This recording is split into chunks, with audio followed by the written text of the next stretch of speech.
Hi guys dan selamat kembali ke studio Sembang bersama saya Amy. In the studio this week kita ada seorang pelakon yang sangat berpengalaman dalam industri lakonan. We have the one and only Sara Ali. Thank you so much. Hello, hi. For coming. Thank you. Thank you meluangkan masa bersama kami. Yeah, I mean, I pun terkejut yang you call me. Okay, cerita dia macam ni. When I first started Studio Sembang, I memang tak ada confidence langsung untuk panggil siapa-siapa. Sebab konsep dia pada ketika itu podcast, tak ada siapa yang nak dengar podcast sangat. So yang first guest tu semua adalah kawan peribadi I. Okay. Sebab I rasa paling selamat dengan diorang. So I rasa korang tolonglah. Kalau benda ni tak jadi tak apa, korang takkan judge I kan.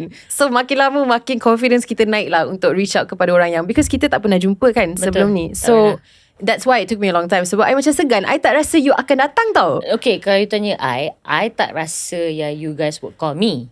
Because I don't have any inspiring stories to tell. So, I rasa macam, tapi I suka lah dengar orang-orang yang you panggil. And banyak benda yang I macam, contohnya Alif Sata, I always wanted to know about this person. Yeah. And then bila you guys panggil dia, I'm like, ya betul lah tu, teori-teori yang I boleh teka pasal dia ni. Yeah. So, it's kind of nice to like, actually get to know the people yang you anggap macam role model lah. So for you to call me is like, wah memang I tak terfikir lah. Tapi I did manifest and I tak sangka you call me. Itu je. Okay, perfect. Sebab kita manifest juga. So dia sama-sama manifest sampailah dekat sini lah kan. Okay, perfect. And satu lagi, I tak rasa you tak ada inspiring story untuk share. I rasa kadang-kadang orang yang paling private, diorang sebenarnya dalam diam paling inspiring. Cuma kita tak tahu. Yeah, I mean, I try my best untuk tell a story about siapa diri I lah kot. Yeah, and Okay, kita mulakan dengan tempat yang I rasa macam semua orang dah tahu, tapi from your perspective, pasal your career, right? Okay. Macam mana you boleh jadi seorang pelakon? What was like the first step untuk you masuk ke dalam industri hiburan? Okay, I start masa tu era Facebook. Okay. So belum lagi Instagram. Masa tu kita were moving from MySpace to Facebook. So kita pun bila dah masuk ke dalam tu, biasalah masa tu Facebook kan baru naik kan kat Malaysia. Yeah. So we're kind of like macam just approve siapa-siapa yang add kita or siapa-siapa yang kita nak add. And pada waktu tu profile I tak adalah private sangat. I was a nobody. So dia macam semi-private, not too public. I post macam siapa diri I lah. Macam a very gothic, probably a bit problematic for that year, you know. And then, you know when you post something dekat you punya profile ke apa, it shows who you are. Yeah. Somehow. And pada waktu tu kita 18 tahun. Kita mana sedar benda lah ni. And then I dapat request from someone yang tanya I lah. Yang this person dia tanya pernah berlakon ke tak? Cakap I tak pernah. And then dia kata pernah pergi casting. I cakap I tak pernah. So dia cakap boleh tak kalau free datang casting untuk this place lah. Tak, dia tak cakap tempat tu kat mana. Tapi dia cakap hari Sabtu. Lepas tu dia kata casting tu 2 hari. I macam ingat dia ni macam crazy stalker ke apa kan, nak colek I ke apa. And I macam bagi janji palsu macam yeah, I'm gonna come on Saturday kan. Yeah. Lepas tu I terus buat bodoh lah dengan dia. And then hari Sabtu tu dia actually tanya I lagi sekali whether I akan datang ke tak. Lepas tu I macam tengok macam mana, rasanya busy. Tapi bila dia mention tempat tu dekat Sri Pentas TV3, I terus macam benda ni macam legit. Yeah. Because dia Sri Pentas. Yeah. Faham? So kalau dia mention macam production biasa, probably I wouldn't go. And I cakap kat dia, okay, boleh tak I datang dengan my mom? Kita boleh datanglah hari Ahad. Contohnya lah I tak ingat hari apa masa tu. And I pergi, I contact dia. Dia cakap memang dia Sri Pentas tapi dia actually Grand Brilliance. So I, of course satu Malaysia tahu jugalah Grand Brilliance is who, you know. Yeah. So macam okay, I pergi. I still remember tingkat 3 ke tingkat 4. And I pergi casting macam biasa. I tengok ramai orang pergi casting. And then I do my part. And then diorang kata okay, nanti kita akan call. So I on the way turun dengan my mom. Baru nak pergi ke kereta.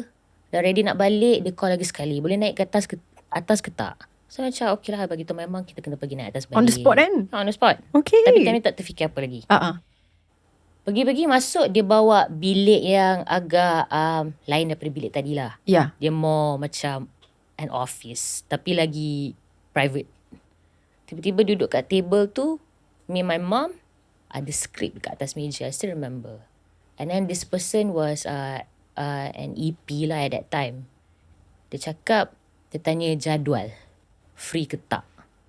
And I terus macam, ni watak apa kan? Tadi kata I got the role. On the spot On the spot. Okay. Yeah, on the spot. I got the role. And then I terus macam, biar betul kan benda ni kan. And then masa tu diorang dah nak start lagi 1 month lah. Cakap terus terang, I tadi basic acting. And I tak pernah berlakon. Tapi mungkin masa saya kecil tu I kuat berangan. Tapi I tak pernah berlakon. Okay, faham. Berangan dalam bilik air, berangan dalam bilik, berangan dalam kereta is a totally different thing. Okay, so ni berlakon. Cerita seram lah. Yeah. And dia cakap tak apa, nanti dia akan train. Okay, pada waktu tu masa I dapat the job, I tak sangka yang I akan berlakon dengan orang-orang yang quite.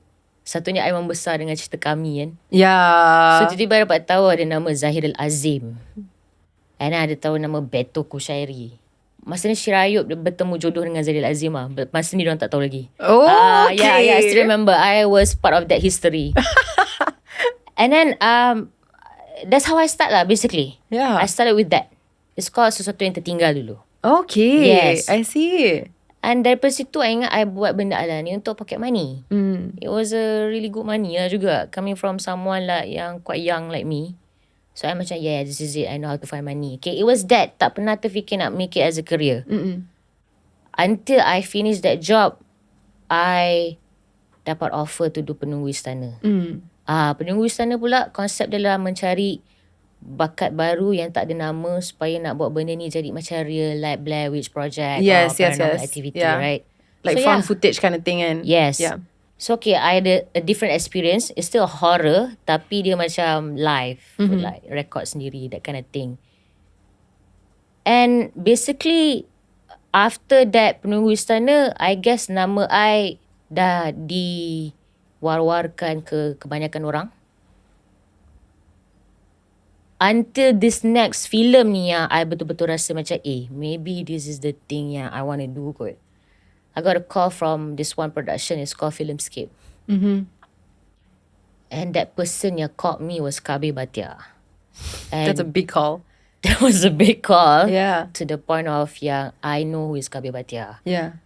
I pernah tengok drama dia, which is before Nur Kasih, I was a fan of Kekasihku Seru. His horror tau. So when I got the call yang dia call I to come for a casting, I terus macam say yes. I just wanted to try. And then bila I pergi, dia tak bagi tahu title apa, tapi dari segi cara dia punya penulisan dan apa semua, ni macam Nur Kasih the movie, you know. So because I dah pernah tengok Nur Kasih, I kind of like macam copy sikit cara diorang bercakap. And I applied it on my casting lah. I kind of like macam, it's not about talent sangat. It's more of like macam, okay, macam ni kot diorang buat. So aku kena buat macam ni. I buat benda lah tu. 1 week after that, I got a call yang I dapat. Watak supporting, which is okay. It's good for experience. And then ever since that, I dapat rasa macam, maybe ni benda yang I nak buat kot. Yeah. So that's the story of my life lah. That's how I started.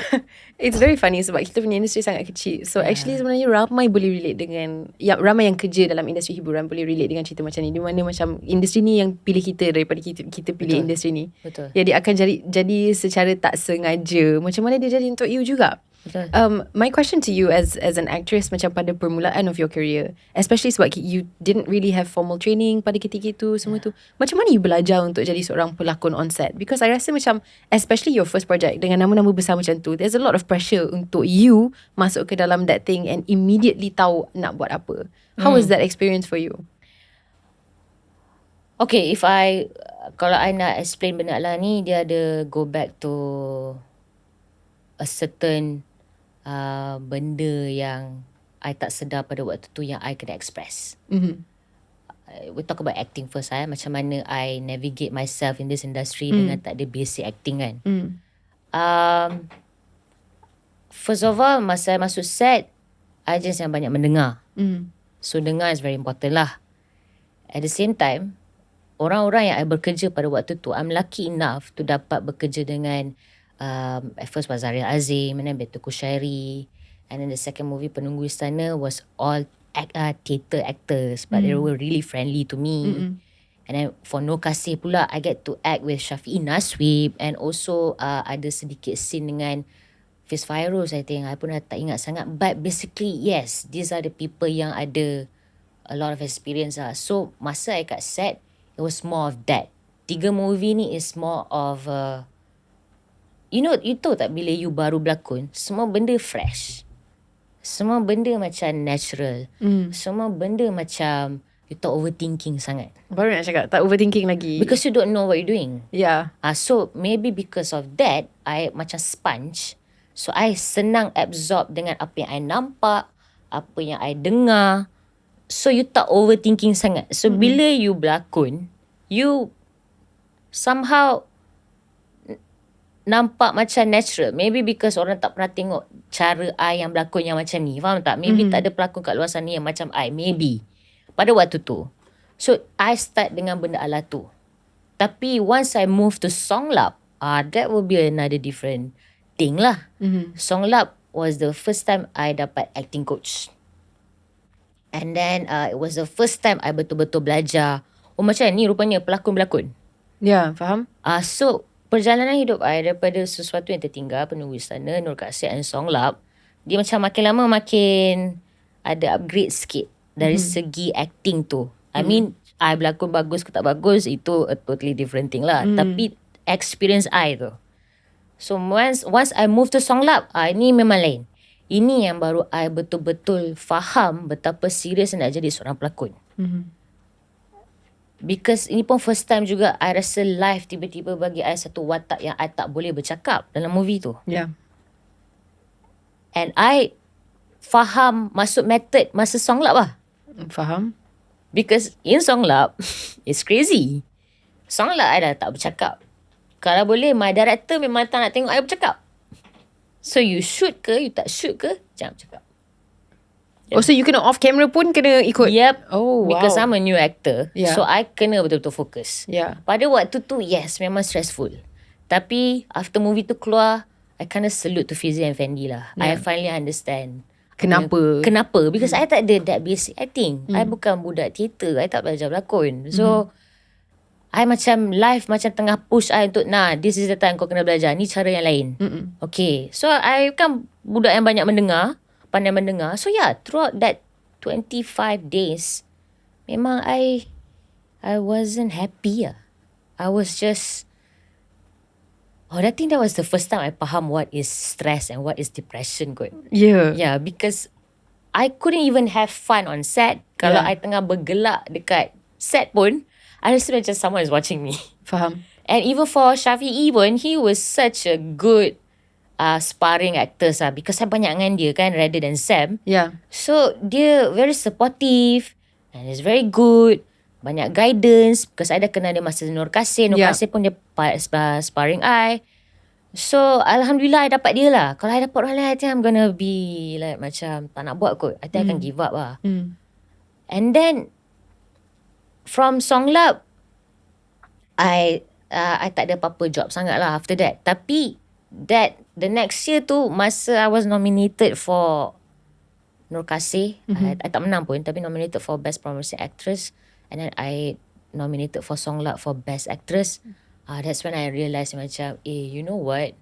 I need to be serious in what I do. So, masa ni lah I terus start macam, before I masuk acting classes, I akan tengok movie-movie. I rajin tengok movie. I rajin tengok cerita yang I rasa yang I boleh belajar. Cerita luar ke, cerita Hollywood ke, tak kisahlah cerita apa. And then kat situ, I try to understand the psychology behind, contohnya kalau let's say I suka Natalie Portman, right? So I try to understand macam apa yang Natalie Portman fikir masa dia bawa watak ni. And pada waktu tu I buat research juga macam mana Natalie Portman prep before dia ambil job ni. Faham tak? And then I moved to, from Natalie Portman, I moved to Cate Blanchett. How did Cate Blanchett did it? You know? Like apa yang dia prep, macam mana dia fikir, lagu apa dia pilih. Yes, benda ni lah yang start. Journey I start lepas I was nominated in Songlap. yang I kena buat. Ni cara I belajar berlakon. Yeah, that's me. Very interesting. I rasa I lebih banyak I dengar pasal your story, lebih banyak I faham your decisions throughout the timeline tu. Dia lagi make sense lah. Sebab I rasa for you untuk masuk ke dalam dunia filem tu is like, especially sekarang punya environment kan, susah nak penetrate ke dalam filem. Then it's because filem is huge. Dekat situlah you dapat really pegang watak yang orang akan nampak. Masa semualah. and acting dia lain sikit. Totally. Dia lain. Ya, dia kena lagi kecil sebabkan screen tu besar. Betul. So And dia kena satu lagi dia in detail and lagi deep.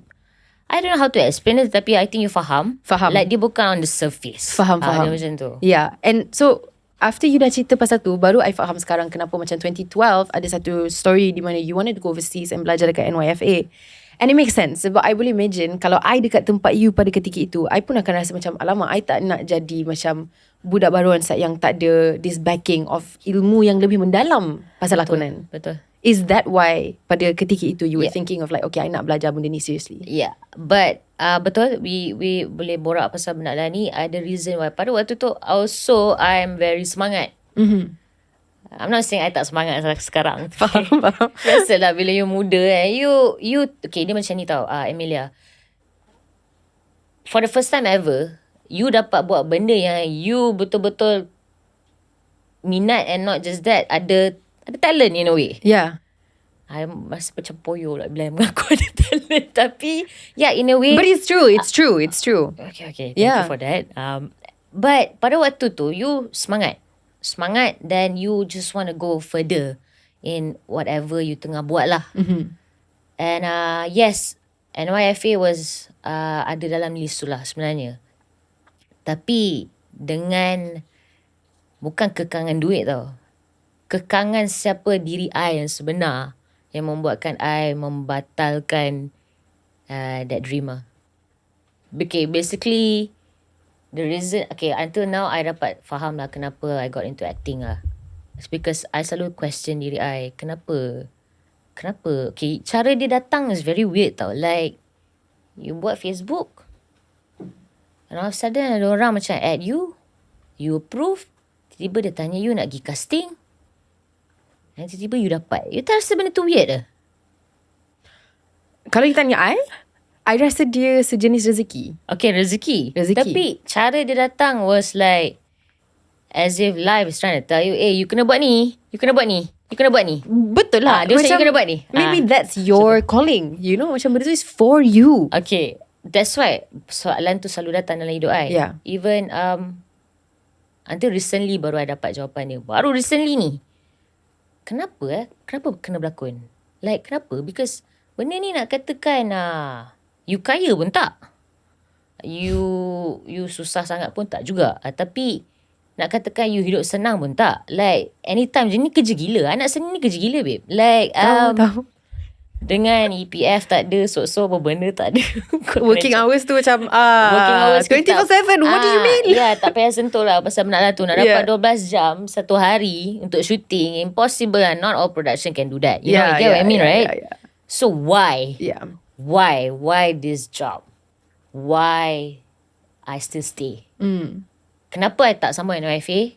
I tak pergi. It's because I tak betul-betul settle the unsolved business and issues yang I ada masa childhood memories I. Macam tu. Faham? So basically, I membesar dalam childhood yang very intense. So every day of my life, I was trying to find this escapism, how to really get out from this situation, you know? Like how to really understand who am I? Because throughout the journey of my childhood until 18 lah kot, sebenarnya I tak tahu siapa diri I. I was just I ni socially awkward dulu. Kalau you tanya I tak pernah bercakap macam sekarang. So I membesar dengan dalam macam lurus-lurus sikit, tak ada navigation, surrounding yang sangat intense. Basically you tak boleh nak explore siapa diri you sangat tau. You membesar dalam keadaan yang memang you kena pay attention to other people. And And then masuk teenagers life, you ada that rebellious mode. So you don't really know who you are. And probably of course kita pun muda lagi and everything. And masuk 18 tu was the first time yang I dapat acting tu kan. I felt like it was a escape yang I can finally have money and I can actually do whatever I want. So because of NYFA punya offer tu, I tak boleh buat because I tak settle benda-benda ni. Faham?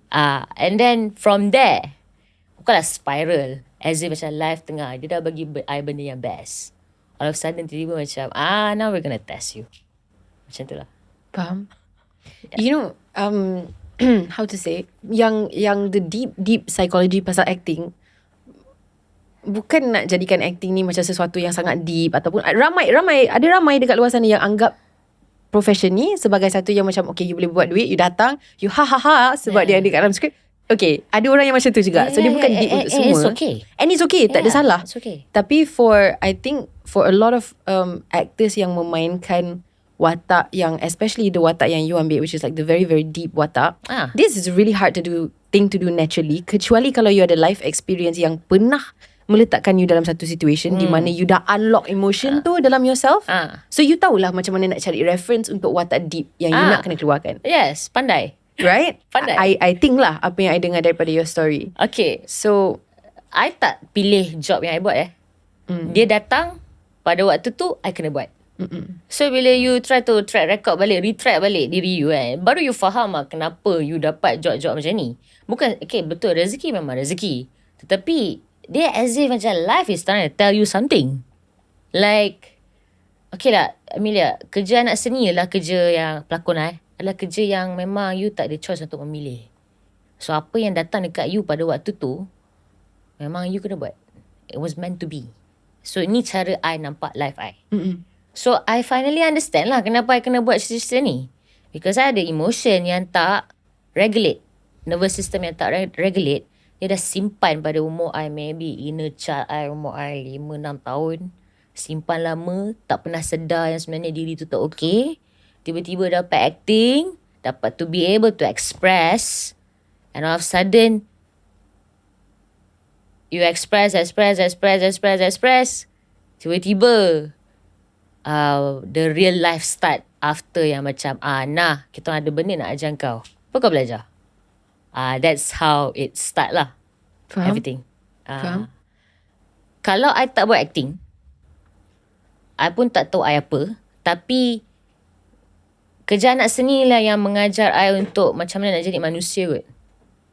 So ada sedikit sebanyak benda yang I dapat hikmah lah di sebalik benda-benda yang I buat.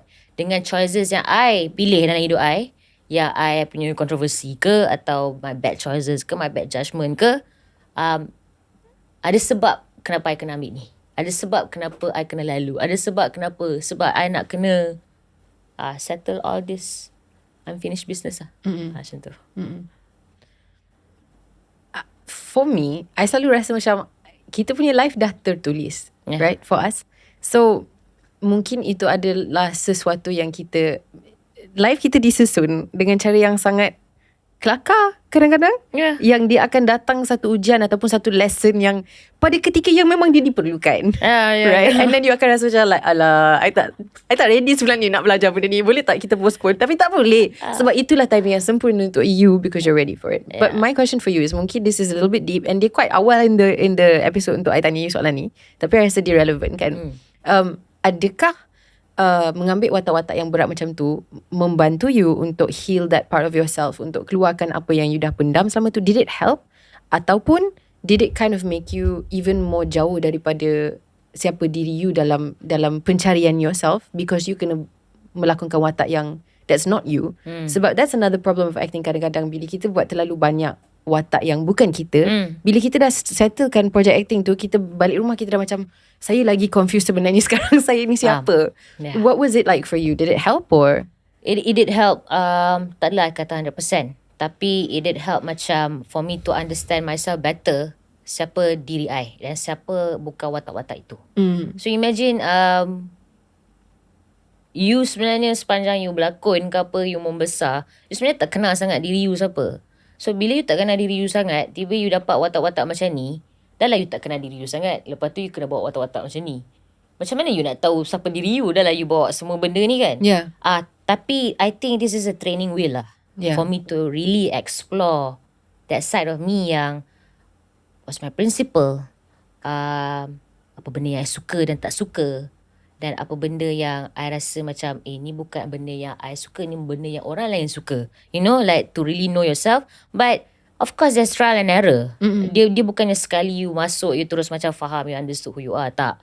There will be obstacle and ups and down in your life, and you have to be able to do bad judgment and bad choices in your life for you to spiral down back to back, and then you naik balik then to understand. True. So ada benda yang kalau I cakap terus terang, tak semua benda 100% berjaya, tapi is how I really question benda ni aku suka ke tak. You kena betul-betul sedar diri, sedar ruang you, and to be able to terima yang you ada problem. I don't think ada orang kat luar sana boleh terima yang dia ada problem atau dia ada masalah. And the first thing yang I did to really heal is I betul-betul accept, I think I ada problem that's when all this, the day I accept that is the day yang tiba-tiba my body start to align dengan diri I, start macam nak luahkan semua benda yang dalam tersimpan. So that's how the journey start lah. I just want to say, like, honestly, respect. Sebab it's very difficult. Kita semua sebagai manusia ada sesuatu yang kita nak kena memperbaiki pasal diri kita. If not, beberapa benda yang kita sepatutnya memperbaiki pasal diri kita. Tapi dia bukan saja pasal nak memperbaiki benda tu. Untuk sedar pasal kekurangan kita sendiri tu adalah satu cabaran sebenarnya. Kadang-kadang kita tak tahu. Betul. Because ego is in front of you. Correct. And to be honest, kalau you tanya I, ego adalah benda yang bukanlah tak okay. Kalau you tanya I, ego datang bila, this is my experience, I'm not a therapist. No, I totally understand. Coming from me, I think ego dah protect I terlalu lama. Dia mungkin hadir masa I umur 5-6 tahun kot. When the first time I got hurt ke apa ke kan. And tiba-tiba dia muncul. Because the pain is unbearable, you know. So, tapi throughout you membesar, you tak sedar yang you ada ego yang tengah protect you. So, mungkin awal-awal tu yes, you okay with it. You tak sedar kan, you just membesar dengan ego tu dekat depan. Tiba-tiba satu hari you realise yang ego ni tengah menjahanamkan you sedikit. And then you realise yang macam you punya judgement bila ada ego kat depan. I'm not saying ego is bad okay, I will get back to that. Because I dengan ego berkawan. Kami see, I letak je sebagai satu karakter yang hidup Faham tak? Dia karakter yang hidup. Dia bukan macam ego is part of your emotion. Tak, dia ada brain dia sendiri. Okay, I kena respect sikit ego ni sebab I tahu ego mendengar. Okay, dan dia pernah melindungi you juga. Dan dia pernah melindungi I. Okay, so imagine satu hari tu I realise that bila ada ego kat depan, you buat choices ke, apa you punya judgement, dia akan clouded sedikit. Dia tak amplified. So once I sedar, okay, bila diri I yang sekarang, I tengok acting I yang ada ego kat depan, tak adalah best sangat pun. Tapi because you understood, because you punya range of acting tu dia tak amplified, because ego ada kat depan, dia clouded sedikit. Tapi now, I letak ego I dekat sebelah I rasa I punya range boleh pergi lagi jauh. You punya perspective in life pun akan pergi lagi jauh. Because you dah tukar perspektif you. So imagine kalau you jadi director atau DOP. Selama ni you shoot kamera ni kan, you ada ego kat depan, right? Tiba-tiba you ada ego kat sebelah. Of course lah, you punya point of view akan nampak benda lain. Mata you pun dah lain. So, what I'm trying to say is, right, the moment yang I realise yang ego I ni, selama ni yang tengah protect I ni, tengah menjahanamkan I juga. That's when I sit one-on-one dengan ego I lah. I cakap dengan dia yang I berterima kasih dengan dia sebab protect I selama ni. I cakap kat dia yang I never really actually macam hargai dia dalam hidup I. Tapi at the same time, anak dia bagi tahu dia, boleh tak kali ni bagi I ke depan. And then dia akan shaky sekejap tau, sebab dia tak puas hati lah, rasa dia nak I nak kena ke depan kan. Dan I cakap kat dia, selagi I tak try, selagi tu I tak tahu. So slowly I boleh rasa tau ego I daripada depan makin lama dia trust I. I boleh rasa sebab I punya point of view makin lama makin berubah. And now kalau I hurt ke apa kan, at least I boleh beritahu ego I. Sebab bila I hurt, contohnya sekarang small little things yang I tengah buat sekarang ni, dulu bila you ada ego kat depan, you ada banyak fear. Sebab you pernah rasa pain kan. So bila you ada banyak fear, you confuse tau sometimes. Macam Sara jom lah buat teater ni. Tak nak lah. Sebab you tahu yang dulu bila you buat macam ada failure, you know, that kind of thing. So that's why you tak realise yang kadang-kadang this fear, ni sebenarnya bukan you yang rasa takut, it's the ego. So right now, small little things yang I tengah borak dengan ego I, every time I rasa fear I borak dengan dia. Contoh nak datang sembang podcast ni pun sama juga. Dia ada this nervous and macam anxious and then telling me that no, you cannot go, you shouldn't go, you should just cancel. And then I akan question dia balik, kenapa I kena cancel? Sebab nanti diorang akan tahu pasal diri kau, dia will judge you and everything ni. And I beritahu ego I, it's okay, relax. Let me handle. You get what I mean? So ni lah small little things yang I tengah buat dalam hidup I. Every time ada fear je I cakap dengan dia. Every time ada fear dia, I cakap dengan dia. Kalau tak dulu, I tak realise bila ada fear je, I terus macam, tak nak buat lah. Tak nak buat lah. Itulah tak nak buat lah. So small little step yang tengah buat is to finding courage lah, keberanian untuk melangkah dan go through that fear yang unknown ni. Tak dia datang daripada mana. Of course dia datang daripada you kecil. Sebab you dah ada that thing tau. Like abandonment issue lah, attachment issue lah, trust issue lah and everything, right? So lama-lama ego tu taking over. Tak apa, let me navigate my life. And all of a sudden tiba-tiba I realise yang macam you know what? I am not my emotion, I'm not my thoughts. Who am I? I think my awareness dah start datang. So now I'm this person lah yang seiring dan sejalan dengan ego I. Dan macam saya cakap tadi, ego bukannya benda yang tak elok. Sebenarnya dia benda yang okay. Cuma how would you want to be friends with your ego and not actually like macam dismiss dia terus after so many years dia dah tolong you. Faham tak? You get what I mean? Yeah.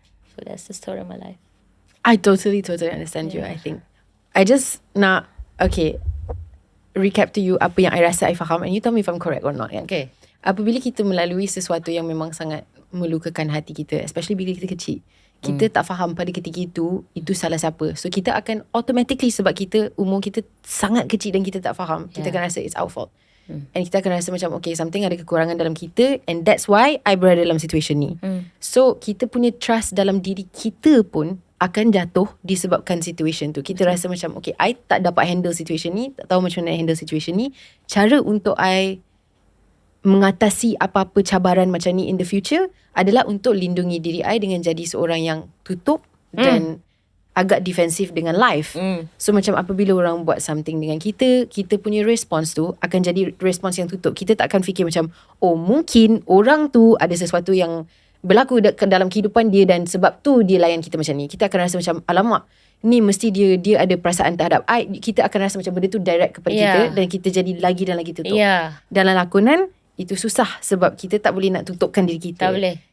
Tapi cabaran yang paling besar untuk orang yang ada childhood macam ni adalah untuk cari kepercayaan dalam diri kita sendiri dan dalam dunia untuk jadi vulnerable. Dan vulnerability ni adalah benda yang paling mahal untuk seorang pelakon. Betul ke tak apa yang I rasa pasal your story? Oh my god, no, it's not just that. I punya notes and pointers yang buat ni, I'm actually letak vulnerability juga dalam pointers ni. Dan bila you sentuh pasal isu vulnerability ni, yes, it's very important. I think coming of age now lah, I'm 35 this year. So dulu I ni eldest child in the family and also perempuan, you know. So because of that childhood, whatever that I'm going through, right, you automatically membesar dengan satu strength yang sangat macam independent, you know, like aku okay lah, aku tak ada problem. Kena dijadikan contoh. Kena dijadikan contoh.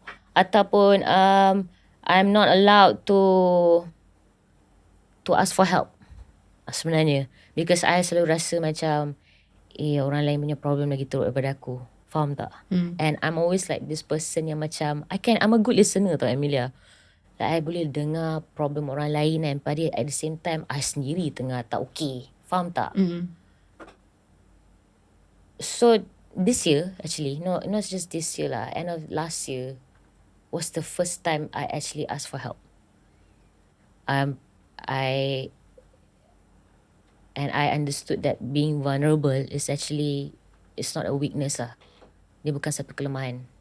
Actually, it's okay to ask for help. And I had this one friend, I think she has been very patient in my life. Her name is Corinne, and Iman Corinne. Iman Corinne is the type of person yang macam, I memang nasty gila, babe. Like, as a person, I'm just nasty. I had the anger issue, and I was very vulgar, you know, and I was like macam, kalau gaduh, selalu gaduh dengan dia, and gaduh yang macam, all those words will come out, right, like macam in her face, but yet she's still there. So, the reason why I kena mention nama dia, kalau bukan sebab dia, I rasa I bukan diri I yang sekarang lah.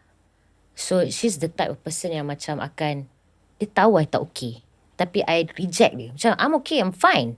Just go away, you know, like, bila tak dengar cakap, I kan macam mencarut, semua maki dia, apa semua tau. But she's still there. Until I realise yang macam talking to the ego, and then coming in front as an awareness, this new self-awareness that I'm reaching out. And then betul baru realise yang macam, it's okay lah to ask for help. So, she was the first person yang I actually practice myself to ask for help. And I'm very like, I sebenarnya jujur, orang sangat jujur, apa yang I rasa I cakap. So, I beritahu dia, I cakap dengan dia, boleh tak I jadikan you sebagai, for the first time ever, untuk I minta tolong. Dia cakap, it's okay babe, I tahu yang you akan minta tolong I memang nak you minta tolong I cakap kat dia, I berterima kasih lah yang dia ada dalam hidup I. Yang sepanjang I maki dia ke apa, I was being vulgar towards her, nasty, right, she's still there. Kalau tak, aku rasa aku dah tak ada kawan dah, aku rasa ni kan, semua orang aku ketepikan kan. But yet, she's still there, and until now. And dia part of my journey now. So daripada dia, I slowly pandai, kalau saya tak tahu, I slowly minta tolong orang lain juga. Tapi Corinne was the first person yang I actually minta tolong. At first memang susah. You rasa macam, apa benda ni kan, rasa macam orang simpati kat you apa semua. Tapi to be honest, bila I dah lalu di stage, right, I perasan apa benda tau, vulnerability or vulnerable kan, actually it's not a weakness, it's actually a strength. To ask for help is a strength. Sebab maybe before this, yang tak nak suruh you minta tolong tu, it was ego. Because ego cakap apa? Janganlah minta tolong, buat apa nanti diorang ingat kau lemah. Janganlah, asal aku nak minta tolong orang lain, aku kan ada. So for the first time ever, kali ni I tak dengar sangat cakap ego, but at the same time trying to tell ego, it's okay, chill, it's fine, we can ask for help. Tapi kenapa? You know, like you tak pernah cakap dengan ego. Sebab bila I cakap dengan ego, dia shaky tau, dia macam marah banyak kali. Dia rasa macam panas kan. Ya. I rasa benar lah tu. Ada konflik tu. And ada konflik tu. Pasal topik nak tanya minta tolong orang ni, I sangat boleh relate. I'm an oldest child as well. Minta tolong ni adalah benda yang alien untuk I. Sebab kalau, and the abandonment issues pun, I boleh relate juga. Thank you. You know, it's an abandonment thing yang you tak boleh minta tolong. It's not just macam, ego you cakap I can do it myself. It's ego you akan cakap dengan you. Tapi satu hari nanti, bila dia tinggalkan you, you takkan boleh buat sendiri. Yes. So baik kau satakan sekarang sendiri. Yes. Faham? Dia bagi kita this fear. Yes. So lama-lama you membesar, you ada this fear, right? And then you tak sedar tau. Masa you tak sedar, fear ni datang dalam keadaan yang macam you ingat you yang takut. Tapi bila you dah jumpa that self-awareness, I'm calling it self-awareness, or the real Sara Ali or the real Amelia, you know? Tiba-tiba step up and say that, it's okay, I'm taking over. Tiba-tiba that thing, apa salah you nak take over, right? Selama ni aku protect kau apa semua ni kan. Lepas tu dia start bagi fear. So, first time yang I betul-betul jumpa courage I slowly was I baru start main pickleball. Oh, right. Yay! Nice. Yeah, last year. We love pickleball here. Oh, we love pickleball. Yeah, oh my we love God. pickleball. Okay, I punya love pickleball. I join tournament already. Okay. Okay, I ada benda untuk bincang dengan you selepas podcast ni. Tapi itu lain cerita. Okay, jom. So, cerita dia, Sara Ali yang dulu, yang penuh dengan fear dan ego, will never go to any tournament or play sports, okay? Because dia ada this fear. Fear yang macam, what if kalau you kalah then you rasa sakit then you malu apa semua. It's all about like what if.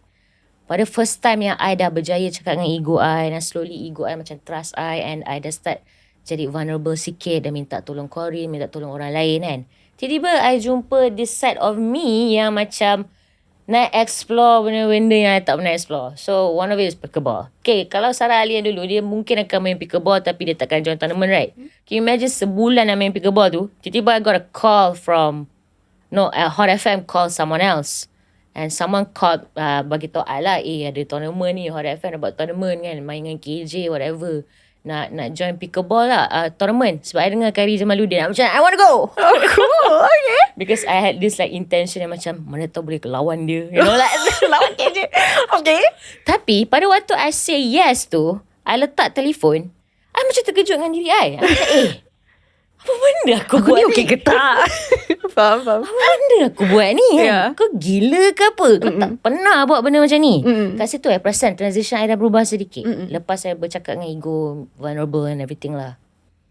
Tapi of course, benda ni bukanlah you terus macam jumpa courage 100%. Tidak. Dia slowly picking up. Hari nak tournament, makin lama nak dekat tournament, tiba-tiba macam apa benda aku buat ni? Takkan nak cancel. Gila, poster dah keluar. You cannot cancel. Yeah. Nanti habis nama kau. Semua. So I macam whatever lah. Just go through. Just follow through and just jalan terus, you know. Dia macam terlambat. Dia punya takut sekarang untuk pull out. Dia lebih takut nak pull out daripada untuk join. Ya, itu yang macam Faham. ego ni dia menyamar. Okay, kau nak join kan. Lepas tiba-tiba macam aku lepak dulu menyorok, tiba-tiba aku datang balik. Tapi because you dah jumpa that side of you yang awareness, yang tengah belajar life sekarang ni. Yang bila everything is just so like great, macam mana gratitude tau. This diri you yang sekarang ni, dia lagi macam senang, happy, mudah bersyukur, and small little stuff pun you rasa macam dah buatkan you bersyukur and happy. You tak pandang benda yang besar. Dia ni tengah explore the world. Tiba-tiba this new trait of you, and then this old trait of you is still remind you of the fear ni, and then you ada clash and ada conflict. Tapi because of I went through that tournament and tak sangka dapat pergi semi-final. First time I pergi semi-final. And then okay lah, I pun tak adalah macam nak mention pasal benda Alan ni, tapi I malah nak mention yang I kalahkan 𝘾𝙍𝙗. Tapi that's not the point. The point is it's so cool sebab you mengatasi sesuatu in your life yang you tak sangka you akan buat. Yeah, and not just that. Like, I tak sangka that I akan see myself like macam, semi-final? Gila. Apa benda ni? Lepas tu, bila I habiskan tournament ke apa semua, I recap balik tau. Macam, I cakap dengan ego I, apa benda yang nak takut? Kan tak ada apa-apa. Benda tak buat lagi dah takut. So at the same time, walaupun I acknowledge you punya rasa takut tu, tapi at the same time I tengah ajar dia. Lain kali kita kena go through dulu, barulah kita tengok macam mana result dia. So slowly I rasa ego I macam dia macam cuba nak trust I. And makin lama dia makin like macam ada benda dia shaky, tapi dia makin lama macam okay lah, aku bagilah kau navigate hidup kau. Okay, second tournament lagi funny. Second tournament, basically I kalah. And it hurts. Yeah, faham? Tapi, because I am awareness right now. Yeah. So, bila dia hurt, I actually sakit. I macam, I terus macam, relax. Sabar. Biasalah. Pertandingan. Kalah dan menang. Ada hari kita dapat, ada hari kita tak dapat. It's life. And makin lama, daripada dia tengah shaking tu kan, tengah geram kan, sebab dia tak suka kalah. Lama-lama dia makin reduce. Sebenarnya I dekat dalam proses untuk how to navigate my ego. So slowly I tengah understand ni, that pain, that fear, that whatever issues yang ada ni, dia datang daripada situ. Dan bila dia datang daripada situ, I perasan hidup I alhamdulillah makin better lah. Amelia, like I'm not easily sad, I'm not easily angry, I'm not depressed. For a few years of my life, I've been depressed for quite some time, you know. Like macam every day I woke up, kenapa aku sedih tu? Kenapa aku tak happy weh? Like bukanlah you hari-hari bangun you minta pun tu tak nak jadi happy, betul tak? Tapi sekarang right, I dah lama tak rasa sedih. I dah lama tak rasa marah sangat or depressed sangat. every day I bangun ada je benda yang I bersyukur. Like I can get like slow morning, to be able to sleep 8 hours dalam sehari pun I dah bersyukur dah. Dapat 6 jam I dah bersyukur dah. I dah belajar untuk melihat benda-benda kecil yang I boleh bersyukur. Because you dah ubah perspektif you. You dah nampak macam, oh actually life sepatutnya macam ni kot. Macam tu lah. Yeah. Your ego is like a warrior for you, yang macam dia jadi your knight in shining armor macam tu. Dan dia selalu protect you daripada kecil lagi. Dan mungkin sebab tu dia sangat susah untuk let go of you. Sebab dia dah terbiasa, no, I'm just going to protect you, I'm going to protect you. Yeah. It comes from a good place, dalam diri you sendiri, dalam subconscious you sendiri. Dia datang daripada tempat yang sebenarnya it's a good place. Benda tu is not because you jahat ke, you kasar. Tak ada. It's just it wants to protect you. Tapi untuk mencari kepercayaan dalam diri you sendiri tu is really hard. And I'm so proud of you for it actually. Thank you. Yeah. I mean, I guess right. Tapi I'm really proud of you. You lagi muda daripada I. Tapi you understood this thing. Because you have to understand tau. Sebenarnya dalam life ni dulu kan, I rasa macam you kena kejar untuk belajar benda yang you kena belajar. Tapi sebenarnya awareness ke self-awareness ke kan, dia tak kira umur. Let's say I maybe dapat pada waktu umur I 31 lah ada start, right? You mungkin lagi awal daripada I. It doesn't matter. Because maybe dulu bila you letak ego kat depan, everything is a competition. Siapa dulu lagi tu, siapa dulu, kenapa dia lagi muda apa semua. And now for me right, I faham lah yang semua orang dalam proses and path diorang sendiri. And tapi I kind of respect you lah, because actually banyak benda yang I boleh respect you tau. Sebab you ada this like vision. I tak kenal you sangat, tapi you ada this vision yang macam you tahu apa yang you nak kena buat. Dan you somehow tahu yang macam, okay, before this podcast tak popular sangat kat Malaysia, tapi somehow you dah nampak benda lah tu. Sebab I pun suka juga tengok 𝙀𝙀𝙀𝙀 pun semua tu tau. Ya. Tapi bila you start buat, betul-betul sembang pasal all these artists and celebrity yang datang, right? So I guess benda tu macam you nampak benda lah tu. Maybe I should try. You macam, you nampak an opportunity and then you masuk. I rasa tu courage, babe. Tu keberanian sebenarnya. And I sekarang tengah slowly untuk dapat benda lah tu. Tapi dalam cara I. Dalam my own path, my own journey. So apakah dia? Kalau you tanya I, siapakah Sara Ali? Actually, I'm still a work in progress. Kita semua. Yeah. And kalau I boleh jujur dengan you, babe, dia bukan pasal I nampak apa-apa trend ke, dan I macam I tak cukup pandai. Okay. Kalau nak jujur, I just rasa macam something I belajar recently kan. Sebab I rasa this industry kan akan membuatkan siapa-siapa pun jadi kompetitif. Tapi sengaja, because kita punya peluang ni, kita punya rezeki ni, of course rezeki tu kita tak boleh nak mempertikaikan lah. Tapi kita punya opportunity sebagai pelakon ni terhad.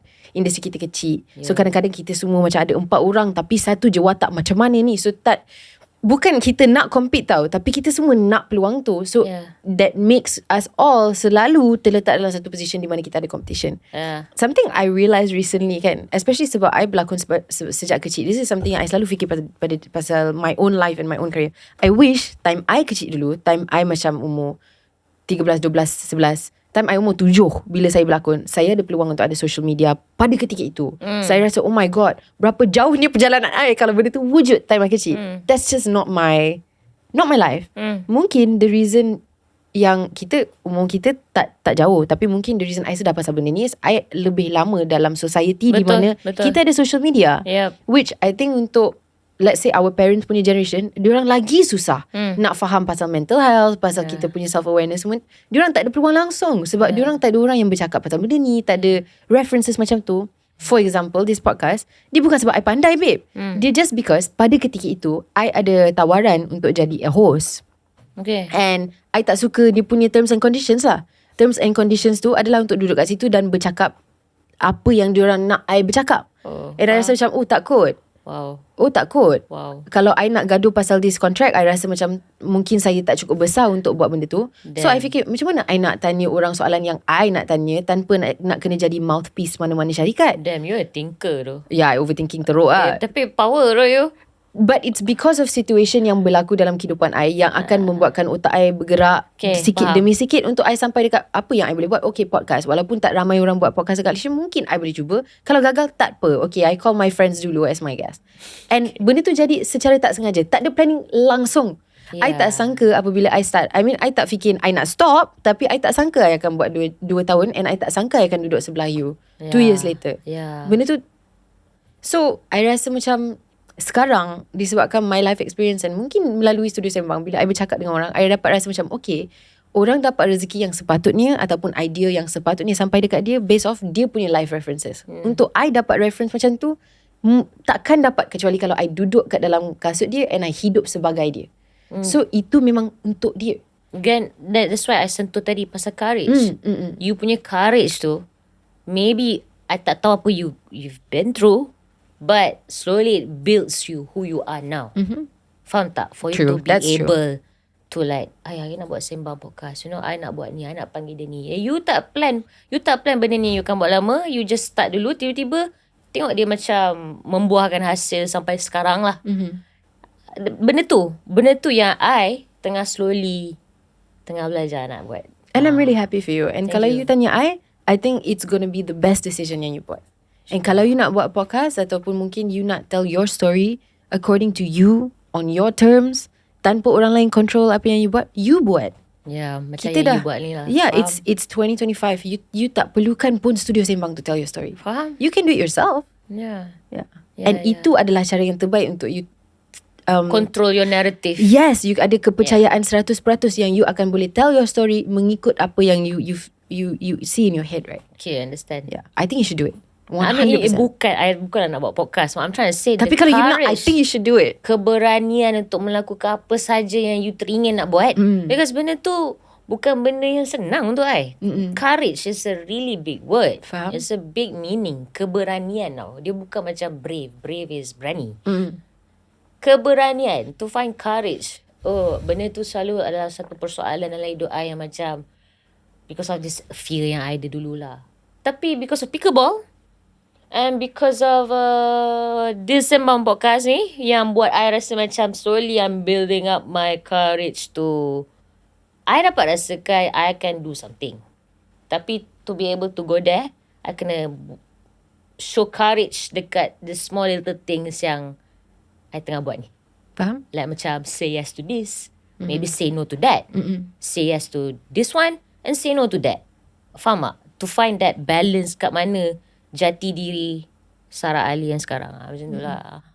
Which is good. And sikit demi sikit, makin jauh you bergerak dalam this perjalanan, bila you tengok balik, you akan rasa macam, actually 2 tahun lepas, I love her, I appreciate her, tapi I'm not her. Yeah, I guess I get what you mean. Yeah. And that's such a cool feeling. Oh my God, you akan rasa macam, wow, I'm invincible. Which is great kan? Oh, bless you. Yeah. Okay, kita circle balik kepada 2014. Okay. So you did a lot of theatre. Now this is kembali kepada kita punya topik pasal career dan sedikit lebih technical. Theatre tu adalah satu foundation untuk mana-mana pelakon, kita semua tahu. Tapi for any actor, dia punya feeling untuk berdiri dekat atas pentas untuk melakukan sesuatu in front of a live audience, I'm sure untuk you juga it's like luar biasa. Cuma dari segi financial, dia akan jadi lagi sekat, lagi susah, lagi everything. Apa yang membuatkan you rasa macam you nak masuk teater, especially selepas you dah pernah rasa penggambaran filem? Faham? Bukan kita nak kecilkan teater bandingkan dengan filem. Teater tu is memang macam I cakap, the foundation of everything. Cuma dari segi Malaysia, a small country, a small industry, dan teater adalah notorious untuk kurang di-appreciate dekat sini lah, pada pendapat saya. Kenapa I nak try? Yeah. Okay. Macam I cakap kat you, I tak ada basic acting and everything.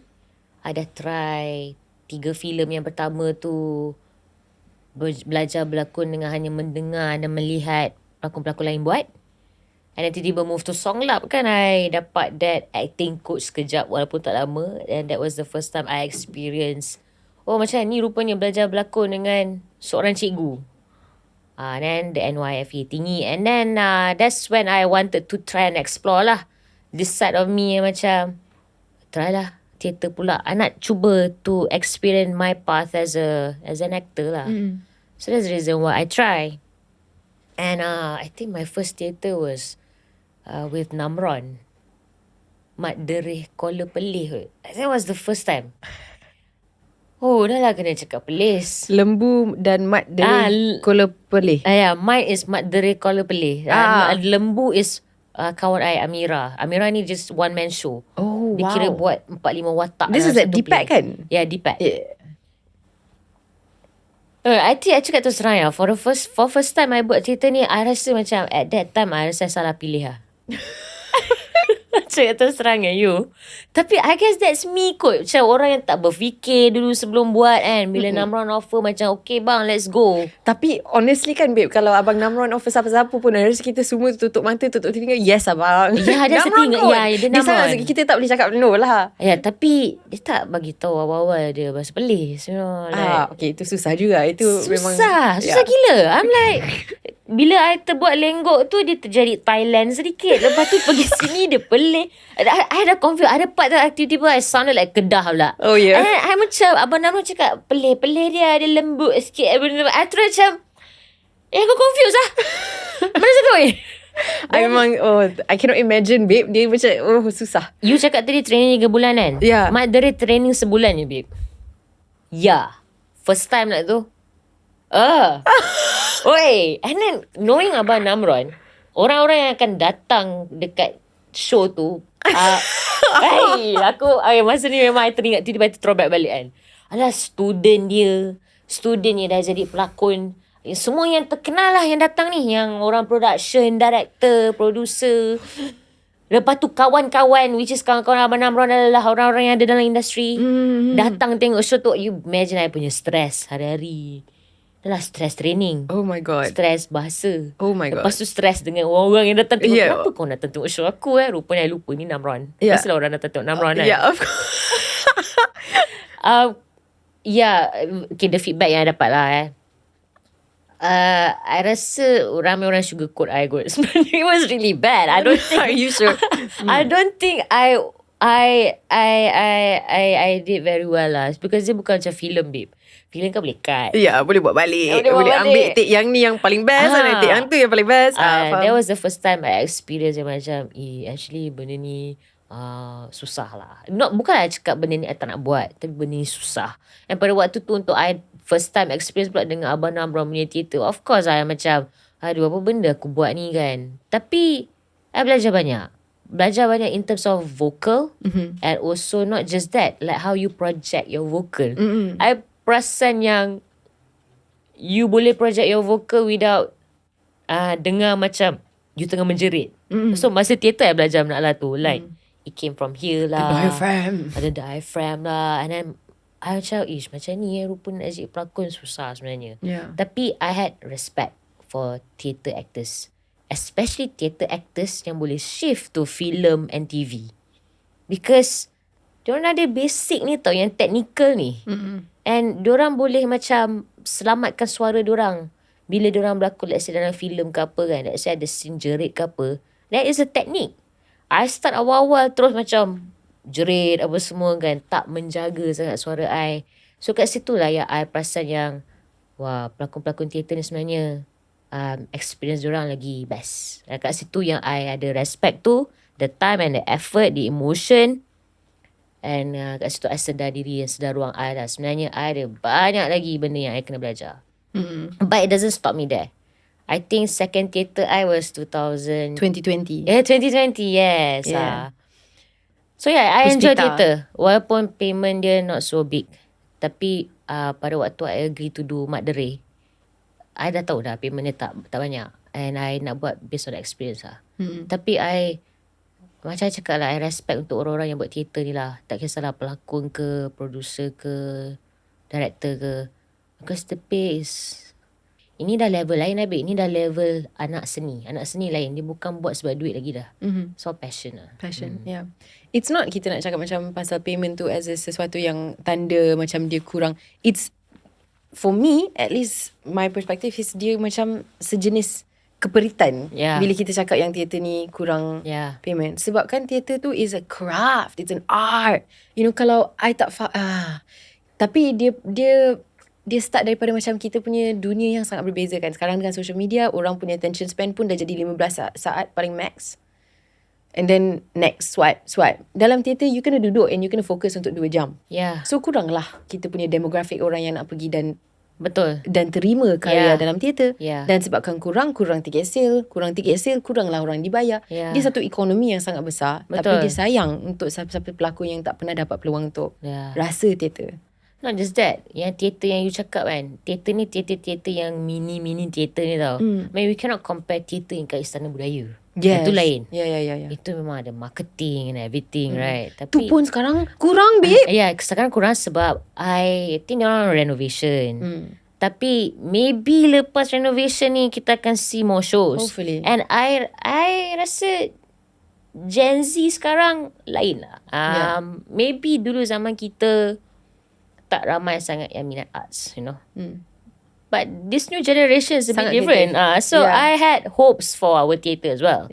Kalau our film industry is doing better actually, there's a possibility theatre would go the same. And who knows, we might see another version of Puteri Gunung Ledang yang baru sedikit kan. So good, kan dia nak buat yang baru hari tu kan. So I memang excited. I hope that theatre akan makin okay. Cuma still a niche market lah kat Malaysia ni. Definitely, unfortunately. Tapi mana tahu, things can always change kan. Speaking of social media, ni kita duduk dalam zaman yang sangat laju dan sangat cepat. This is kembali kepada mungkin something a little bit more deep. Sebagai seorang yang sangat private, but you've had such an amazing acting career. I wanted to ask you macam, do you think it's like necessary untuk maintainkan publicness tu, because it's interesting tau untuk berjumpa dengan, daripada pandangan saya specifically, sebab saya seorang yang sangat komersial dan saya sedar saya komersial dan saya tahulah apabila saya memilih jalan, It's fine. Dia bukan salah, tapi dia tak salah. tapi tak boleh nak ada dua-dua, babe.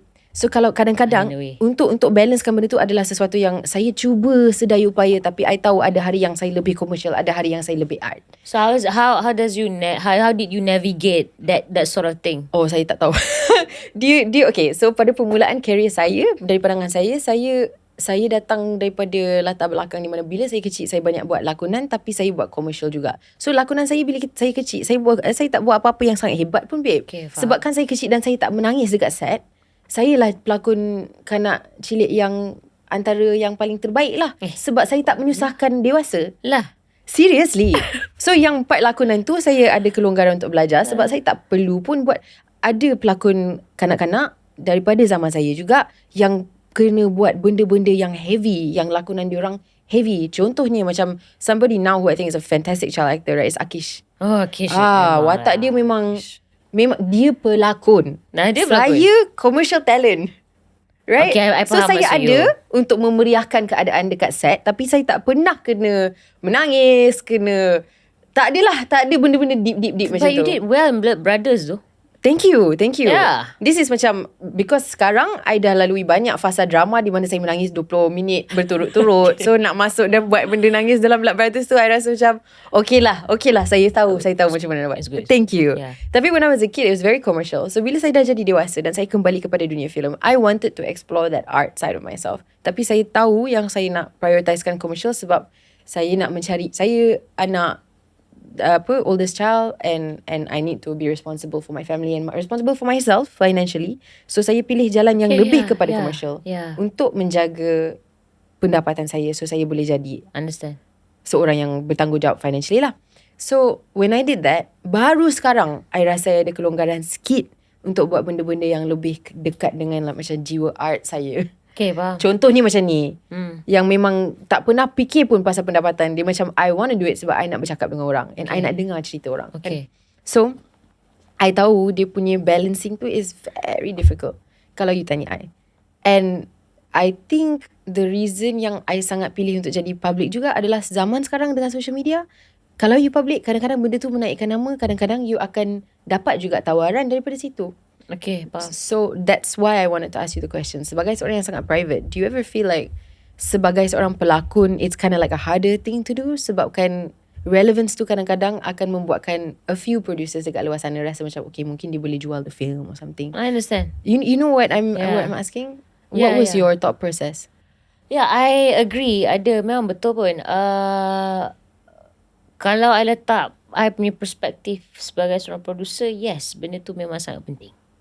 kalau I letak diri I sebagai producer, yes, I akan cari pelakon yang boleh bawa crowd. But at the same time, I punya choices akan jadi macam, at least dia boleh berlakon.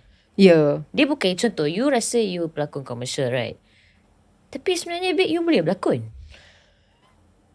Thank Kalau you. you tanya I, Thank you. kalau I jadi producer, yeah, I want you. You boleh berlakon. And then you ada that followers. Of course I would choose you. Yeah, and I faham perspektif producer tu. The reason why I am very private is because of I actually, bila you dekat this area, right, you tak tahu how to really show yourself sangat. Like, lagi-lagi tengah nak kenal diri you yang sekarang ni kan. I jadi macam masih lagi, kalau you tanya I, tempoh yang I tengah in this journey ni, healing journey ni lah yang buat I lagi macam tengah, nak post apa semua. Sometimes it's about that. I tak tahu nak post apa. Tapi dulu yang I jadi macam very private apa semua tu, itu memang level I yang introvert, yang macam ada banyak sangat problem, tak nak post apa semua. Tapi sekarang ni, ada lain. I macam nak post, tapi tak tahu nak post apa. Okay, faham. So, transition yang I ada sekarang ni, I still tengah macam getting to know who I am lah. And kalau you tanya I, yes, I understand producer datang daripada mana. And diorang memang nak cari pelakon-pelakon yang at least boleh berlakon, tapi at the same time boleh bawa apa yang diorang nak. Of course, I pun ada that ambition yang I want to try. You know, I want to be that person yang mana dah tahu lepas ni I nak try to show who I am now, tapi more on siapa diri I, bukan yang I kena post sebab semua orang lain post. You get what I mean? Faham. Now I tengah in that transition tau, yang macam okay, siapa I? Kalau nak tunjuk diri I yang sebenar, siapa I? I tengah slowly nak navigate benda lah ni. And yes, betul cakap you tadi, memang betul, ada benda yang memang perut nasi kita memang datang daripada social media. Ada benda yang memang it's meant to be, life akan bagi you. Tapi in this world right now, I agree yang kita kena ada that thing. Tak boleh private sangat. Kalau you tanya I, does it affect? Maybe it will, kalau I punya perspektif yang sekarang, pada waktu dulu I buat, I tak nampak pun benda ni affect I. Tapi kalau I yang sekarang, actually Sara, kau kena buat. Kau kena try. Kau kena ada. Sebab kau tak pernah try. So yeah, it's very important for you to market yourself lah. Untuk orang yang tak kenal, tak faham diri sendiri tu, yang masih lagi mencari macam I rasa I faham je from this perspective. Maybe sebenarnya ada orang kat luar sana, diorang tak tahu macam mana nak market diri diorang. Dan I adalah itu. I tak tahu macam nak buat sekarang ni. I tak tahu macam what should my caption be like, apa semua. I tak tahu. Tapi dulu zaman you yang di ego tu, you were very opinionated about stuff and everything, right? But now, I tengah mencari this lah. How to be opinionated but not so, you know, like macam annoyed other people sangat. You know? Like how to be opinionated tapi bukan datang daripada perspektif ego. You know, get what I mean? Faham. So, InsyaAllah lah, sooner or later, I akan start balik whatever that I need to start lah. Faham. Yeah. Faham.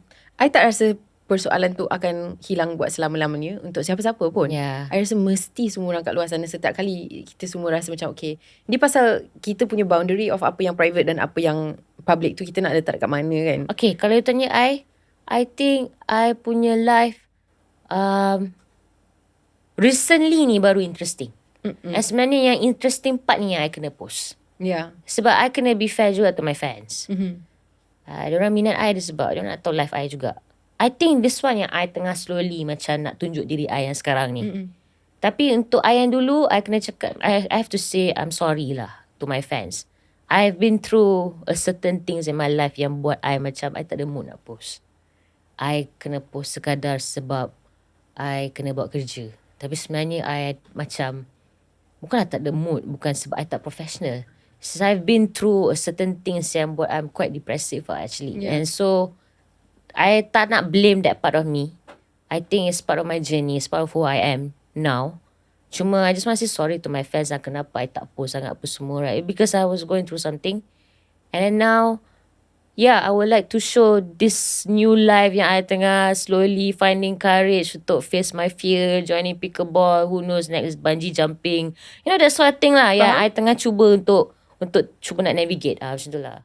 Tapi I selalu rasa kan macam benda-benda macam tu apabila kita melalui sesuatu yang orang tak tahu di belakang, tapi especially sebab sebagai orang yang kerja dalam industri macam ni, di mana kita ada fans macam you cakap yang menyimpan harapan ataupun selalu doakan untuk kita ataupun selalu ada, selalu support. I percaya yang walau apa-apa pun siapa yang betul-betul fans akan faham.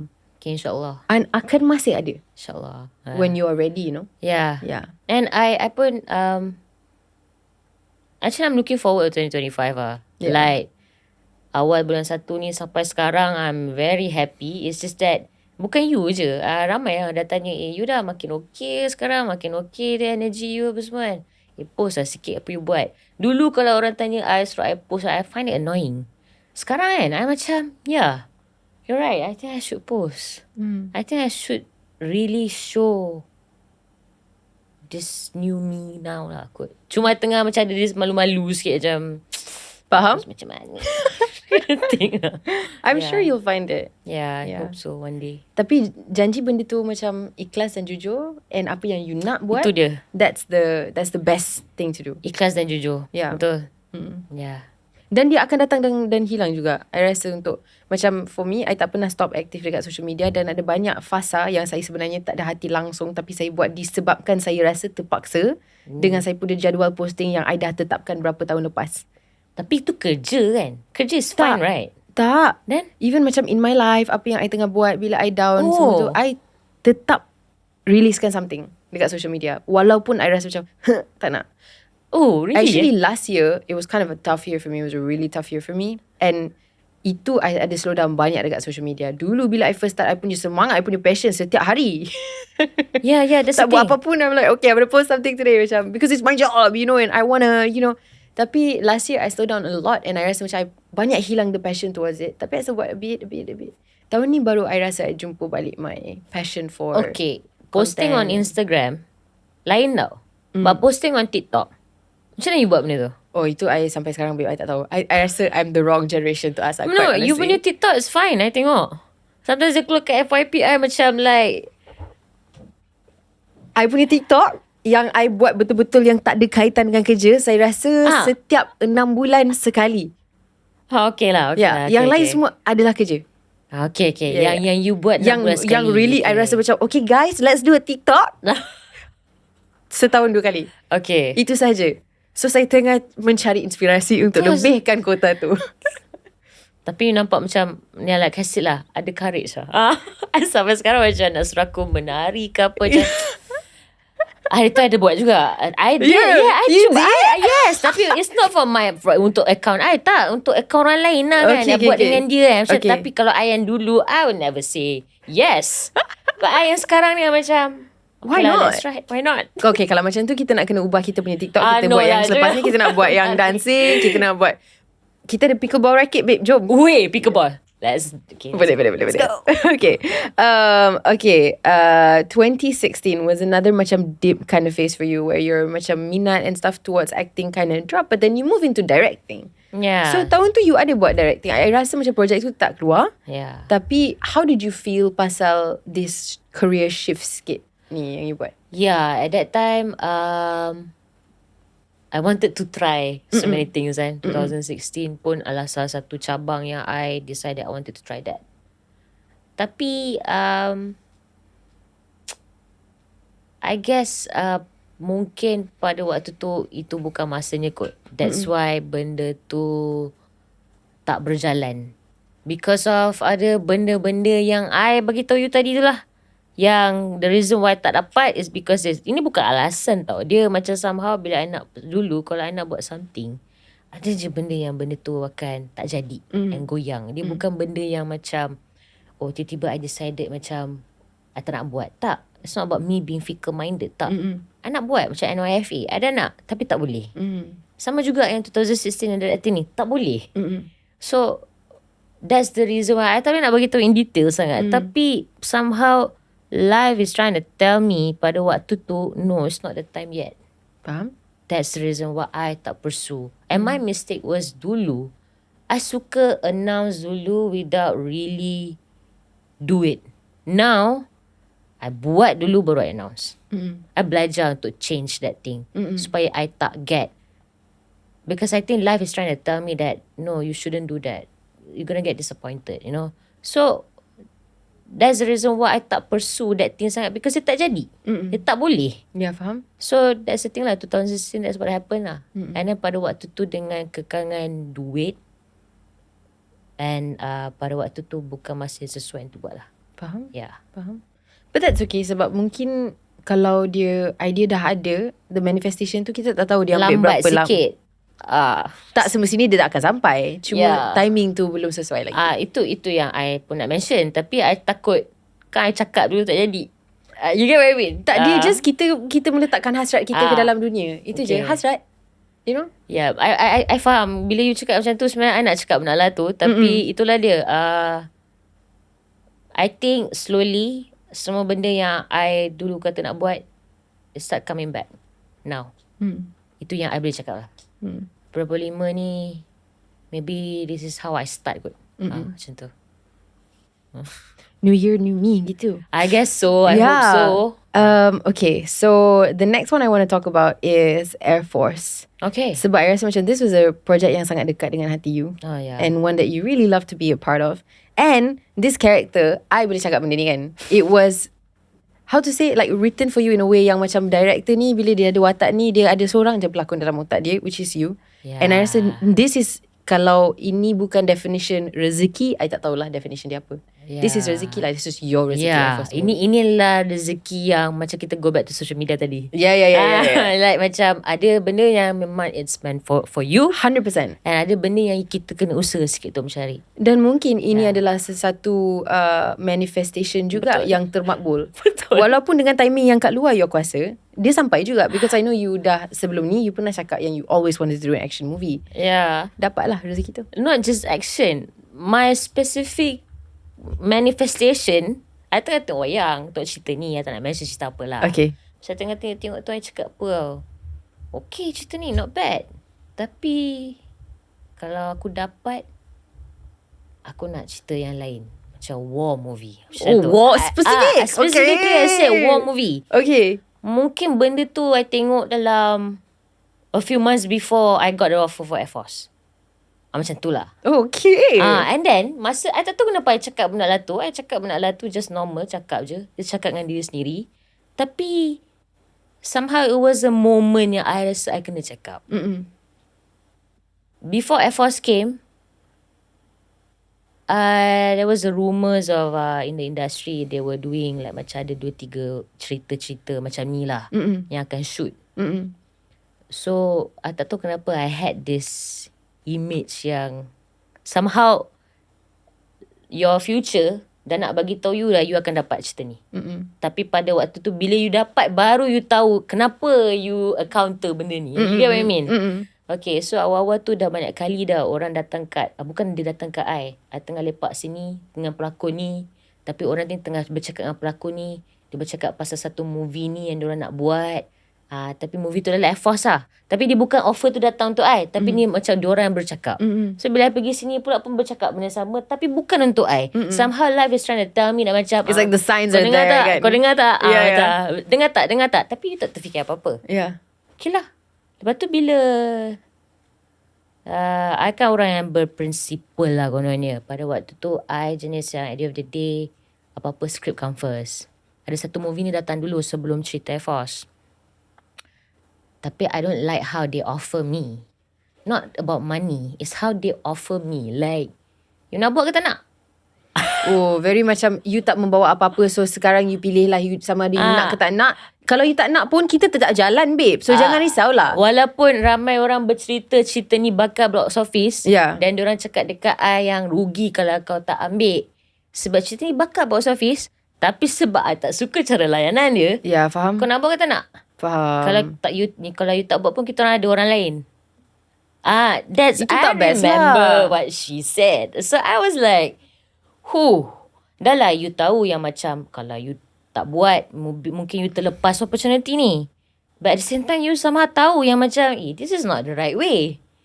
Yeah, I rejected that movie. And then when I rejected that movie, a lot of people come to me and say like macam, kenapa kau reject kan? Cerita ni bakal box office Zara I ni. nak sangat tahu cerita apa ni. My God. Itulah behind the Nanti camera. off the camera. Okay. And I cakap, tak apalah weh, tak apalah, bukan rezeki aku. I was like macam strong with that feeling and connection. Macam, no, I don't like the way she offered me. And I don't like how she treated me. So I thought macam, you know what? It's okay, tak apalah, korang buat. I faham. High hands on tau dengan that principle. Yeah. And then baru Air Force datang. You imagine kalau I say yes to that, I cannot do Air Force. And benda tu akan sangat-sangat sakit hati. Macam, alamak. Cannot just that. Masa Air Force datang, I macam lagi lah too good to be true. Macam, betul diorang ni nak cari I, nak jumpa I dekat. I still remember Starbucks.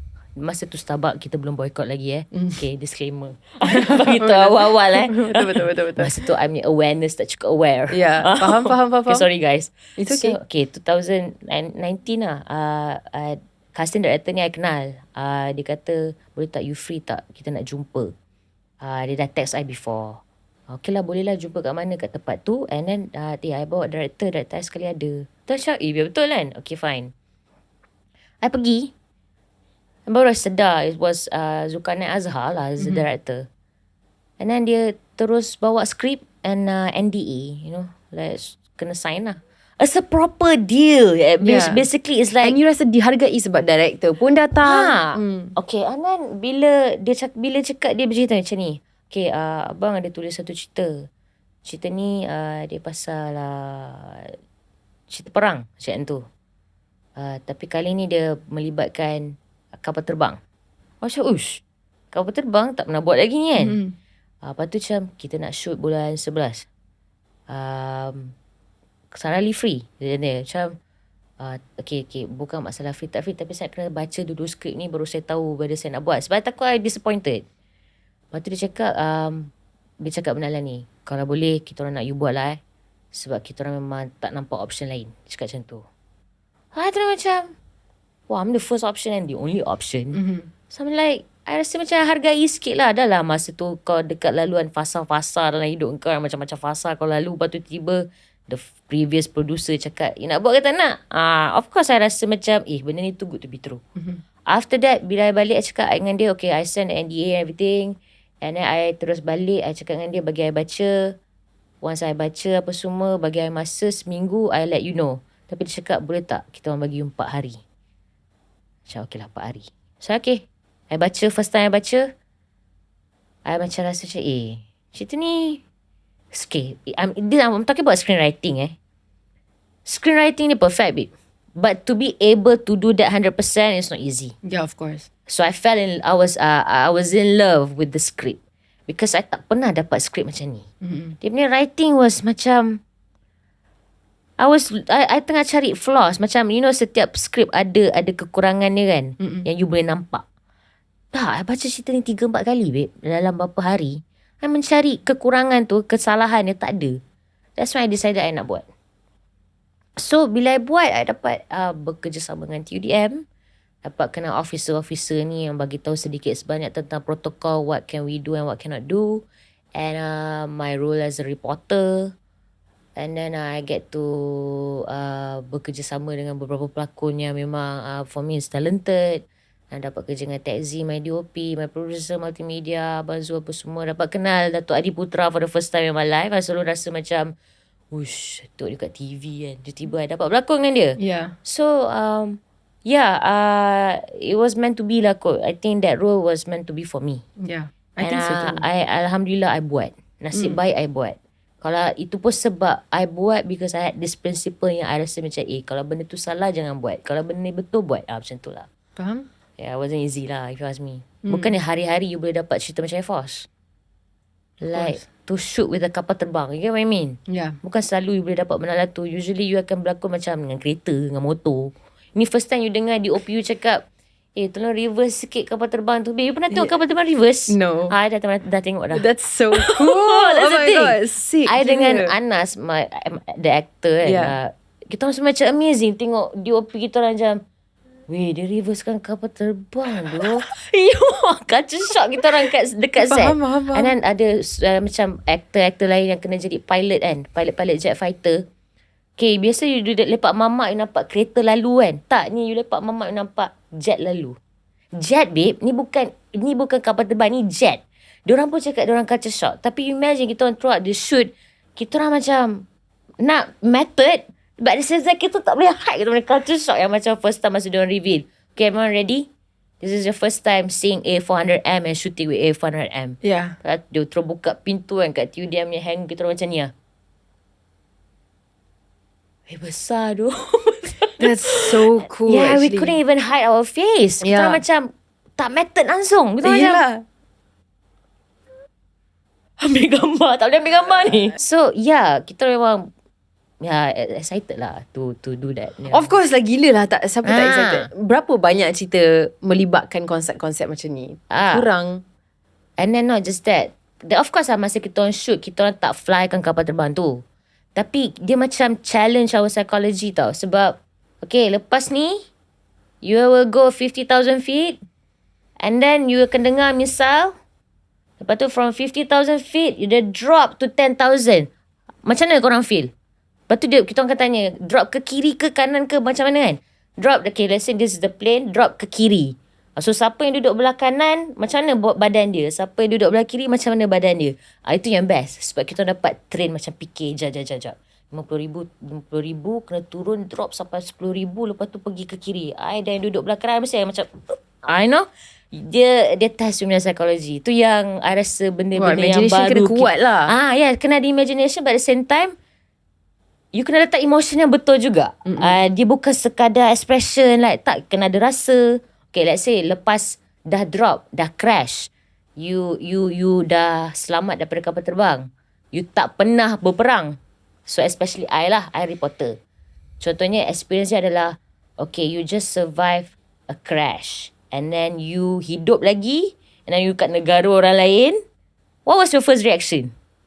Babe, I don't even know, man. Like, just macam, whoa. Benda ni lah yang challenge kita orang punya thinking. Yeah. Like, maybe my first reaction will be like, unbelievable.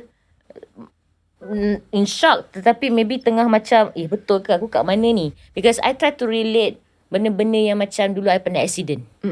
Yang I accident tapi I hidup lagi and I still remember what happened. I was like, macam ada that shaking, yang angry, tapi at the same time takut, ada sedih. I try to relate that. Tapi kali ni dia pasal kapal terbang yang terhempas. Macam tu lah. That was the experience in Air Force. Babe, it's like really, sebab ni I salute lah dekat semua pelakon. Sebab kadang-kadang kita kena imagine, kita punya imagination ni kena imagine benda yang kita takkan boleh tahu. Yeah. And to be honest, lepas I habis shoot tu, I actually understood banyak benda kita kena bersyukur dalam life kita. Contohnya, I'm not trying to be preachy right now, but kita patut bersyukur yang kita tak berperang lah.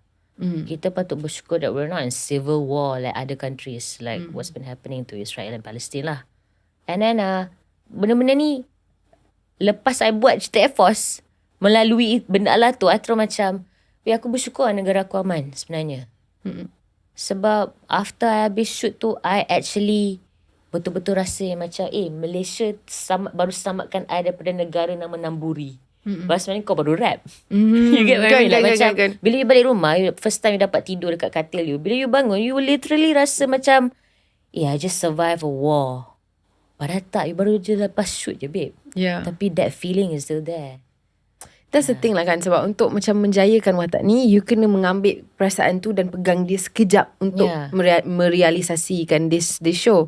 Untuk buang, it's gonna take time lah for you to macam balik and rasa macam, okay, anxiety yang saya dah cipta dalam diri saya hari ni adalah imagination saya sahaja. It's not real. Tapi badan you, memang dia punya simulated semua tu, dia memang ada. So badan you tak ambil faham lah. As a memory. Yes, correct. As a physical memory kan. So kadang-kadang I tak suka nak masuk topik ni sebab I rasa macam bunyi dia macam sangat skema untuk orang yang tak pernah jadi seorang pelakon. I get what you Benda ni mean. macam Takut orang tak boleh relate. that's so deep ya. Yeah. Berlakon je lah. That's the thing. Tapi I faham apa, because okay, I tak boleh relate. I tak pernah buat war movie. Thank you very much. I sangat puas hati dengan I punya. I sangat selesa dekat ruang I yang selesa, which is menangis, buat orang menangis. I love it. It's my favourite. Kan? Tapi kadang-kadang bila kita menangis, badan kita rasa macam kita menangis. So kita balik, contohnya apa yang dimaksudkan kan, is mati kita lebam.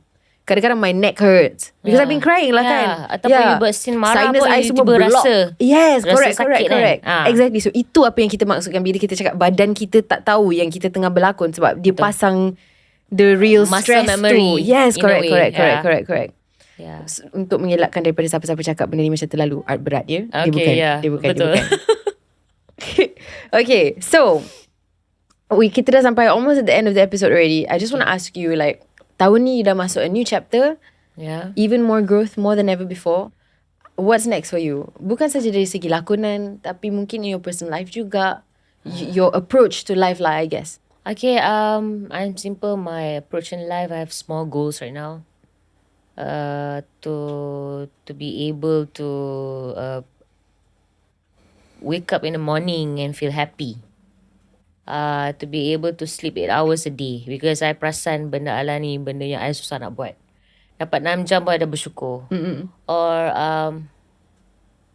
hari-hari melihat benda-benda yang small little things lah. Contohnya, maybe before this I tak aware sangat dengan my surrounding ke apa kan. But now I'm more aware of benda-benda yang I patut aware as a person as well. So ni benda-benda ambition I yang paling kecil yang I boleh buat hari-hari lah. And of course banyak benda yang I try nak buat dulu, and yang datang dari konsep ketakutan tu, I tengah slowly untuk dapatkan that courage untuk try buat juga. Yang selagi you tak buat, you tak tahu. So itu my goals in life lah. Macam kita go back balik macam tadi lah kan. You offered me untuk borak kat sini. Maybe in the future I nak buat benda-benda yang macam to say yes untuk benda-benda yang actually benda ni tak ada apa-apa pun. InsyaAllah okay. You know, I nak go through that fear. I nak explore that side of me yang kenapa I takut sangat.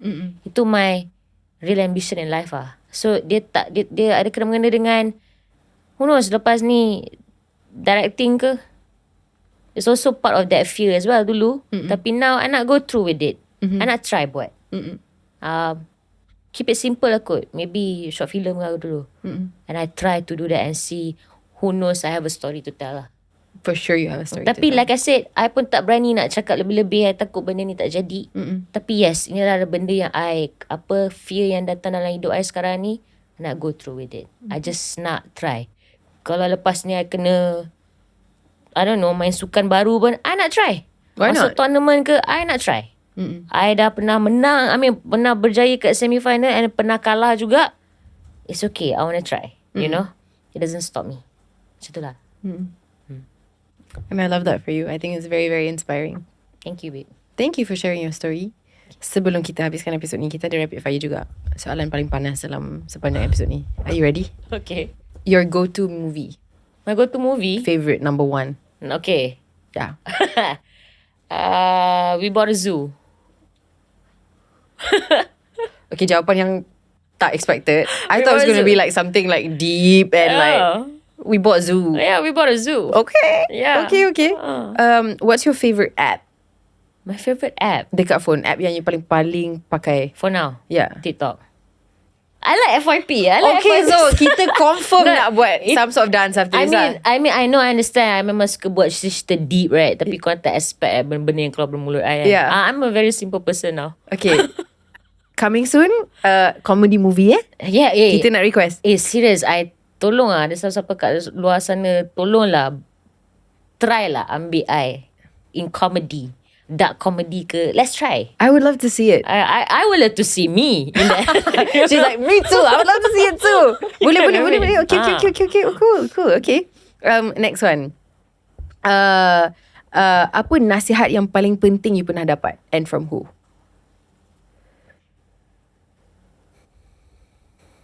Nasihat yang paling penting yang pernah dapat and from home.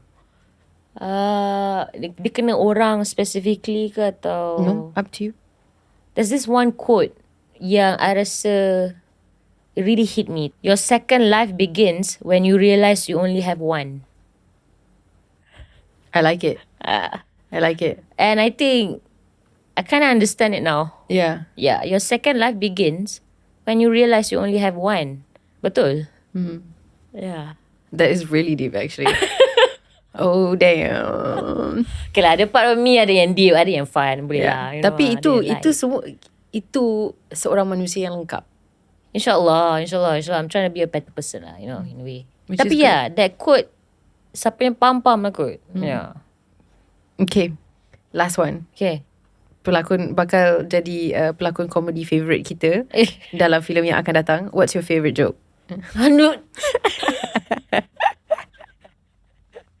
don't have actually. My favourite joke Aduh, I tak ada favourite joke. Tapi I tahu kalau favourite comedian, Favourite boleh? comedian? Okay, boleh. Kita ada prep juga joke for you. Jangan risau. Okay, I kind of like Dave Chappelle. Dave Chappelle is great. That's a good choice. Okay, kalau local, okay lah, maybe ada orang tak suka dia, maybe orang suka. Tapi I kind of like Fakafas lah. Oh, Fakafas is cool. He's Singaporean kan? Singaporean lah. Tapi He's good. Dia punya joke I boleh relate.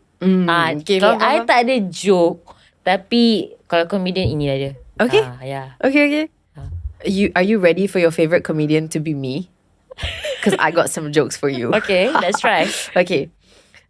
What do you call a person who saw a crime at the Apple store?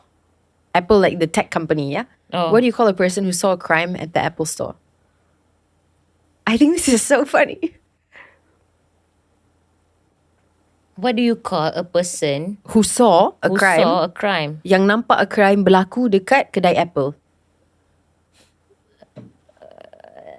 Are you ready? Okay. An eyewitness. Annoying gila. Sumpah. Annoying gila. Oh my god. Annoying gila. I thought it's the funniest joke I pernah dengar. To hold it, because it's like an iPhone, iPad, eyewitness. Annoying gila. Nak lagi? Tak ya? Boleh. How do you know if a Pontianak is sick? No, a vampire lah. It's not Pontianak. Pontianak kita ada culture lain. How do you know if a vampire, specifically a Western vampire, not an Asian one, is sick? Sakit. Sakit. Kurang sihat. Sian dia.